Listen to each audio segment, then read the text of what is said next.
Spika mar od bura mamalo Moses Wetangula ogolo kwayo ne jotend arita mondo oneni ji duto ma itudo gi chano kendo nyayo tulo e kinde ng'anyo ma juma ma okalo ka onegi ondamo mar chik kolose e kaunti ma Samburu.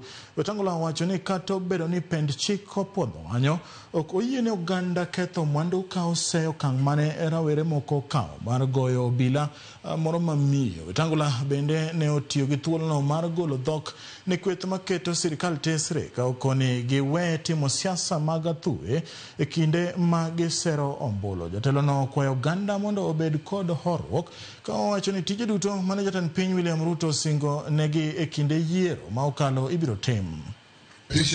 Kwa ofisi kama yangu spika aseme nataka serikali tufanyie hili na hili na hili, au serikali imetusahau kwa hili na hili na hili, lakini hakuna sheria au katiba inakubali mtu kuandamana, kuvunja mali ya watu, kuna jinsi wanawake, kupora mali, kupiga polisi na kuua wengine.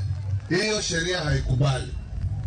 Wale wa Kenya wenzetu wamekufa kwa andamano, tunalaani wale walioita maandamano, na wale ambao walihusika waadhibiwe